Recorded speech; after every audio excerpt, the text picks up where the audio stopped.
Next topic discuss करेंगे pirs and temples. तो आइए देखते हैं इस वाले टॉपिक में क्या लिखा हुआ है पीर्स एंड टेम्पल्स वाले टॉपिक में।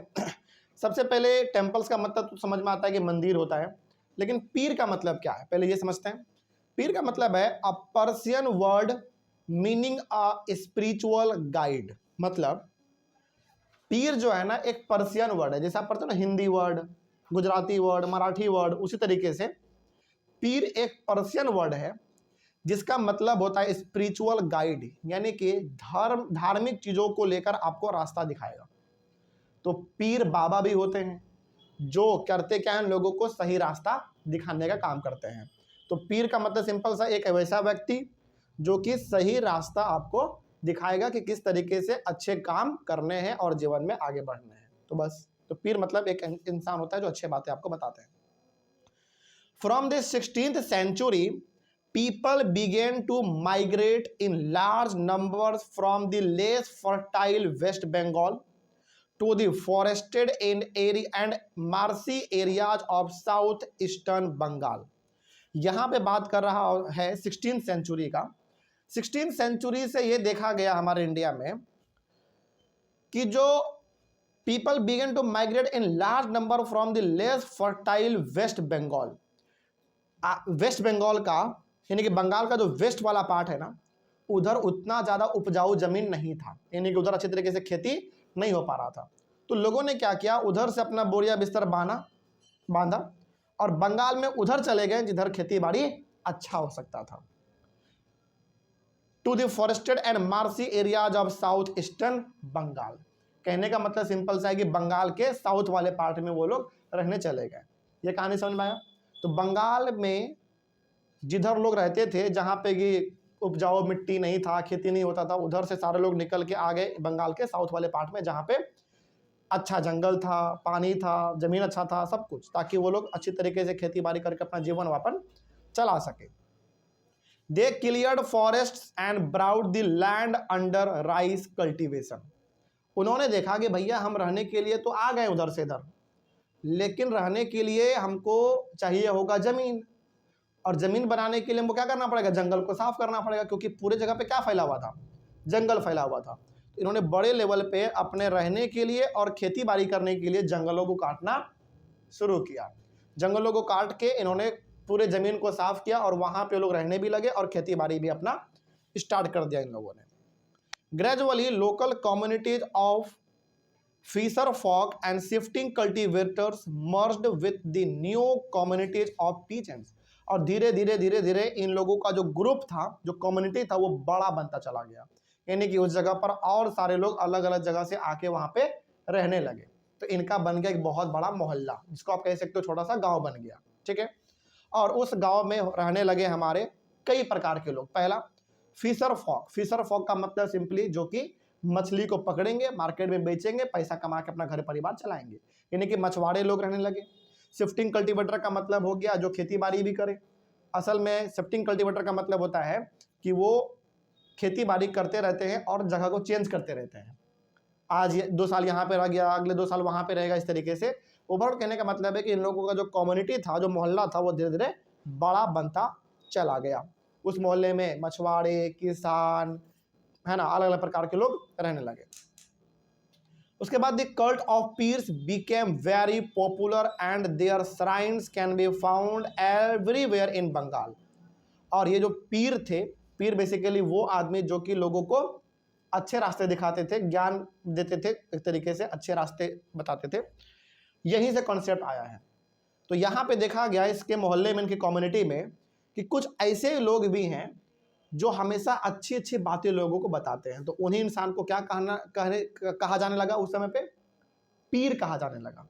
ठीक ना, उसी समय से बंगाल से ही ये चीज स्टार्ट हुआ और पूरे बंगाल में पीर देखने को मिले, यानी कि पूरे बंगाल में ऐसे ऐसे लोग देखने को मिलने लगे जो कि अच्छे अच्छे बातें लोगों को बताते थे, धर्म के बारे में, कि कैसे आपको भगवान का पूजा करना चाहिए, कैसे अपना जीवन यापन करना चाहिए, ये सारी बातें।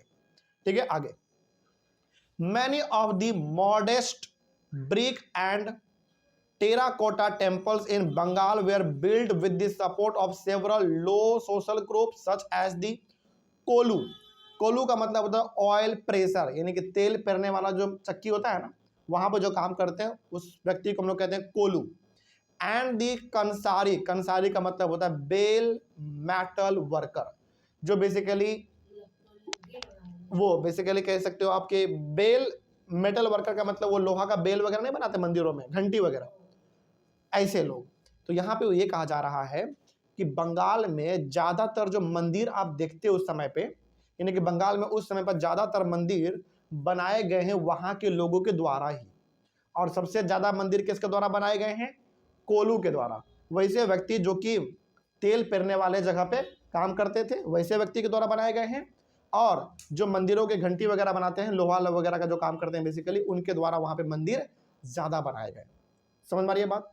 आगे उसके बाद the coming of the European trading companies created new economic opportunities.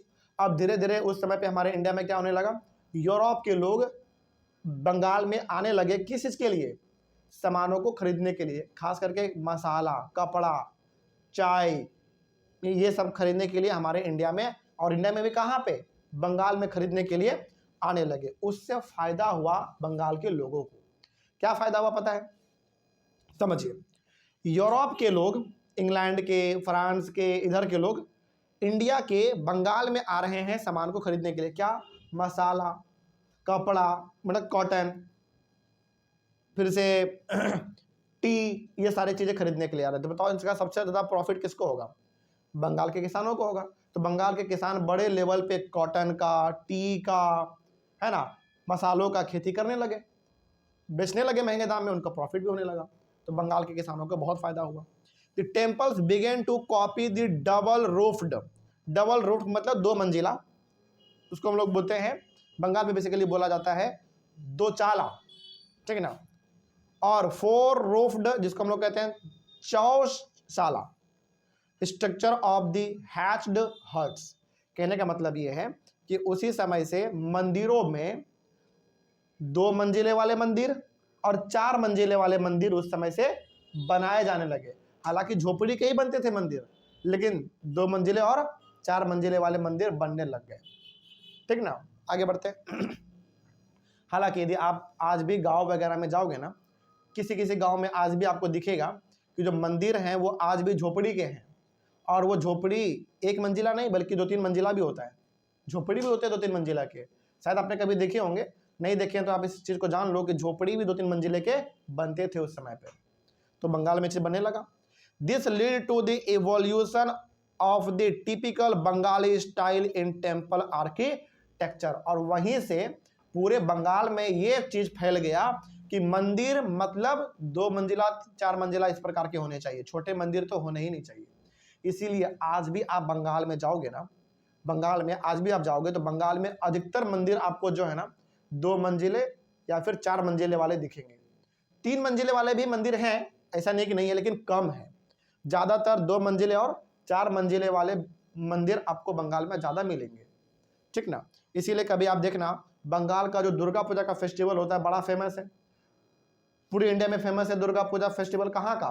Bengal का। कभी बंगाल के अंदर जो दुर्गा पूजा का फेस्टिवल मनाया जाता है उसके पंडालों को देखा आपने? कभी गौर करना, उसका पंडाल बहुत भयंकर बनता है, और वो पंडाल हमेशा बहुत ऊंचा बनाया जाता है। क्यों ऊंचा बनाया जाता है? क्योंकि ऊंचा बनाने का पंडाल आज का कल्चर नहीं है, वो बहुत पहले का है। बहुत पहले दो मंजिला चार मंजिले वाले पंडाल बनते थे। तो आपको क्या लगता है कि आज नहीं बनाया जाएगा? बिल्कुल बनाया जाएगा।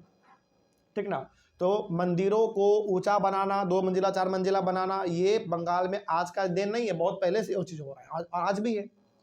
ठीक है, अगला temples were usually build on a square platform. मंदिर जब भी बनाए गए बंगाल में, पहले बनाया जाता था एक चबूतरा। चबूतरा समझते हैं आप? यानी कि जमीन से ऊपर मिट्टी को इकट्ठा करके, ईटा वगैरह को इकट्ठा करके पहले स्क्वायर प्लेटफॉर्म बनाया जाएगा, स्क्वायर के शेप का ऊंचा जमीन, और उसके ऊपर फिर मंदिर बनाया जाएगा। तो ऐसा कई जगह पे आपने भी देखा होगा, कई जगह पे कि मंदिर होता है तो पहले क्या करते हैं लोग, जमीन को ऊंचा करते हैं, मिट्टी बालू ईटा वगैरह भर के, फिर उसके बाद उसके ऊपर मंदिर बनाते हैं। तो ये चीज बंगाल में आपको आज दिखेगा। The interior was relatively plain. अंदर का जो पार्ट होता था मंदिर का वो बिल्कुल प्लेन होता था, बहुत simple. But the outer walls of many temples were decorated with paintings, ornamental tiles और टेराकोटा टैबलेट। टेराकोटा का मतलब बेसिकली एक अलग प्रकार का मिट्टी होता है जो कि बहुत ठोस होता है, सूख जाने के बाद वो बहुत ठोस हो जाता है। बचपन में आप लोगों ने शायद खेला है कि नहीं पता नहीं, लेकिन बचपन में गांव के मेले में खास करके मिट्टी के बने हुए खिलौने मिलते थे, और वो मिट्टी के खिलौने बहुत ही ठोस होता था, उसी को हम लोग कहते हैं टेराकोटा मिट्टी या फिर टेराकोटा टॉय कह लो आप, ठीक ना। तो बंगाल में ये देखा गया उस समय पे कि जो मंदिर के अंदर वाला चीजें हैं वो बहुत सिंपल रखते थे वो लोग, कोई डिजाइनिंग वगैरह नहीं, लेकिन मंदिर के बाहर बहुत अच्छा अच्छा मंदिर के दीवारों पे पेंटिंग, ऑर्नामेंटल टाइल्स यानी कि सुंदर सुंदर टाइल्स वगैरह वो लोग लगाते थे, और टेराकोटा टैबलेट। टेराकोटा टैबलेट का मतलब हो गया बेसिकली जो टाइल्स आप देखते हो ना, आज आप देखते हो कि टाइल्स के ऊपर अलग प्रकार के डिजाइन बने होते हैं, तो उस प्रकार के बने हुए टाइल्स, टैबलेट बोलो टाइल्स बोलो बात एक है, वहां पे मंदिरों में उस समय पे चिपकाए जाते थे ताकि मंदिर देखने में सुंदर लगे। तो सोचो ये सारा चीज उस समय पे होता था, आज तो और अच्छे तरीके से होता है। ये बताने का मतलब क्या है, ये आपको ये बता रहा है कि इंडिया में चीजों को सजाने में, डेकोरेट करने में हम लोग कभी पीछे नहीं थे, बहुत आगे थे हम लोग, ठीक है ना। मंदिर जब बनाते थे तो एकदम सुंदर मंदिर बनाते थे, ठीक है। तो ये हो गया हमारा टॉपिक कंप्लीट। नेक्स्ट टॉपिक है और अपने चैप्टर का सबसे लास्ट टॉपिक है, टॉपिक का नाम है फिश एज फूड, यानी कि मछली जो है उसको लोग किस तरीके से खाने लग गए, खाना के तरह। और आज भी आप बंगाल में जाओगे, बंगाल में ज्यादातर जो डिश है ना उसमें आपको मछली का इस्तेमाल होता हुआ दिख जाएगा। ये खराब बात नहीं है, बंगाल के लोगों के लिए अच्छा बात है, वो लोग गर्व से खाते हैं मछली को ज्यादा, क्योंकि बंगाल में मछली का जो कल्चर है वो आज का नहीं है, बहुत पहले से है। जैसे हम लोग बिहार में रहते हैं, यदि आपको महीनों के महीनों भर यानी कि एक महीना में 30 दिन, यदि आपको 30 दिन मछली खाने के लिए बोले आप खा लोगे, नहीं खा पाओगे, बोर हो जाओगे। लेकिन बंगाल के लोगों को बोलो कि आप 30 दिन मछली खाओ, खा लोगे, वो खा लेंगे, क्योंकि उनको बचपन से आदत होता है। और ये कोई गलत बात नहीं है, वहाँ के रहने सहने खाने पीने का परंपरा है वहाँ का, ठीक है ना। जैसे आप साउथ इंडिया जाओ, south India for example Tamil Nadu Kerala जाओ, वहाँ के लोगों को आप बोलो महीनों भर इडली डोसा सांभर खा के रह लोगे, वो रह लेगा, लेकिन आप नहीं रह पाओगे, क्योंकि हम लोगों को पसंद है चावल, दाल, सब्जी, रोटी, भुजिया, दूध, ये सब चीजें, है ना। तो कहने का मतलब है कि जो जहां पे रह गया वहां का खाना पीना उनको सूट कर गया, अच्छा लग गया, तो वो उसी को फॉलो करते हैं। तो बंगाल के लोगों ने क्या कर लिया, मछली को ही अपना भोजन बना लिया। अच्छा, इसके पीछे कारण भी है। कारण क्या है, बंगाल में मछली खूब होता है, बताओ क्यों? क्योंकि बगल में समुद्र है, Arabian Sea, sorry my mistake, Bay of Bengal. Bay of Bengal चूंकि समुद्र बगल में है तो मछली का कोई दिक्कत नहीं होता है, तो इसलिए वो लोग मछली को अपना भोजन बना चुके हैं। लिखा हुआ वही कि Bengal is a riverine plane.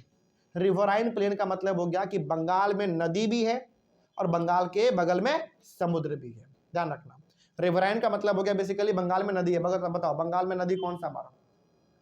अरे यही गंगा नदी। यही गंगा नदी बंगाल सॉरी उत्तर प्रदेश बिहार से होते हुए कहाँ चल जाती है? बंगाल चल जाती है। तो भाई गंगा नदी जब बंगाल जा रही है तो गंगा नदी में तो मतलब गंगा नदी में भी तो मछली होगा, तो वो लोग मछली पकड़ते हैं वहां पे। Which produces plenty of rice and fish, यानी कि गंगा नदी का पानी बंगाल जाता है, तो बंगाल में गंगा नदी के पानी की वजह से बंगाल में चावल का खेती अच्छा होता है और मछली भी वहां के मछुआरे खूब पकड़ते हैं, दोनों जगह से, नदी के पानी से भी और समुद्र के पानी से भी, क्योंकि दोनों उसके पास है। आगे बढ़ते हैं, अगला, these two items figure prominently in the menu of even poor Bengalis, यानी कि बंगाल के गरीब से गरीब आदमी के घरों में भी आप देखोगे कुछ खाने के लिए हो ना हो, मछली और चावल जरूर होता है उनके घर में, क्योंकि वहां पे मछली और चावल दोनों सस्ता होता है। क्यों सस्ता होता है ये बताओ पहले? क्योंकि ज्यादा उगता है, और जो भी चीज ज्यादा उगता है ना उसका प्राइस मार्केट में अपने आप कम हो जाता है, ठीक ना। तो बंगाल में चावल खूब होता है, क्यों? क्योंकि गंगा नदी का पानी है। मछली खूब होता है, क्यों? क्योंकि गंगा नदी के अंदर भी मछली है और समुद्र भी है हमारे बगल में, बे ऑफ बंगाल, तो दोनों जगह से मछली वहां पे खूब मिलता है। तो मछली और चावल इन दोनों में बंगाल बहुत आगे है, इसीलिए बंगाल के गरीब से गरीब घर में भी मछली और चावल का इस्तेमाल होते हुए आप देख लोगे, ठीक ना। आगे बढ़ते हैं। Fishing has always been an important occupation in and Bengali literature contains several references to fish, यानी कि बंगाल में मछली का जो कल्चर है वो आज का नहीं है, बहुत पुराना है। वहाँ बंगाल में बहुत लोग ऐसे हैं जो कि अपना घर परिवार चला रहे हैं केवल मछली को मार्केट में पकड़ के बेच के। समुद्र में, नदी में वो लोग मछली को पकड़ते हैं और मार्केट में जाके बेचते हैं, पैसा कमाते हैं, उनसे उनका घर परिवार चलता है, ठीक ना। तो बंगाल में कई सारे लोग हैं जिनका घर परिवार मछली पकड़ के वो लोग मार्केट में बेचते हैं, प्रॉफिट कमाते हैं, इस तरीके से उनका घर परिवार चलता है। और बंगाल में कई सारे ऐसे किताब हैं बंगाली भाषा में लिखे हुए हैं जिसमें इस बात का जिक्र है, मतलब किताबों में भी जिक्र है कि बंगाल में क्या फेमस है, मछली फेमस है। समझा रही है बात, मतलब बंगाल में जो भी किताबें हैं पुराने किताब, उसमें भी मछली के बारे में जिक्र है। तो इससे ये आइडिया लगता है कि बंगाल में मछली वाकई में बहुत ही फेमस है, ठीक ना। आगे, Brahmins they are not allowed to eat non vegetarian food. मतलब ब्राह्मण्स बेसिकली जो है बंगाल में, उनको नॉन वेजिटेरियन फूड खाने का अलाउड नहीं है। भाई देखो, खाने का मन करे तो आप खा सकते हैं, कोई दिक्कत नहीं है, लेकिन जनरली ब्राह्मण खाता भी तो नहीं है ना। जो ब्राह्मण्स लोग होते हैं, खास करके यदि बंगाल के बारे में बात करें तो बंगाल के ज़्यादातर ब्राह्मण्स नॉन वेजिटेरियन फूड नहीं खाते, यानी कि मछली वगैरह वो लोग नहीं खाते हैं। लेकिन हमारे बिहार में आप देखोगे, यूपी में देखोगे तो बहुत सारे ऐसे ब्राह्मण भी हैं जो कि मछली वगैरह खाते हैं, शौक से खाते हैं वो। समझा रही है बात। लेकिन बंगाल के ब्राह्मण कभी भी मछली को वो टच भी नहीं करेंगे, ठीक ना। आगे बढ़ते हैं। बट दी बृहद धर्म पुराण बेसिकली एक धार्मिक किताब है, 13th सेंचुरी संस्कृत टेक्स्ट। ये किताब कब हुआ करते थे, 13th सेंचुरी में लिखा गया था इस किताब को। From Bengal permitted the local Brahmins to eat certain varieties of fish. यानी कि ये जो धार्मिक किताब है बंगाली भाषा में जो लिखा हुआ है, लेकिन इस किताब में एक चीज़ क्या है कि जो लोकल ब्राह्मण्स हैं, आसपास के जो ब्राह्मण्स हैं, वो मछली खा सकते हैं, लेकिन हर प्रकार के मछली नहीं, कुछ कुछ प्रकार के मछली खा सकते हैं। देखो यहाँ पे ना बंगाल में ब्राह्मण्स को लेकर दो बातें हैं, ध्यान रखना। बंगाल में ब्राह्मण्स को लेकर दो बातें हैं। पहला बात ये कि बंगाल में ब्राह्मण्स मछली नहीं खाएंगे, पहला बात ये।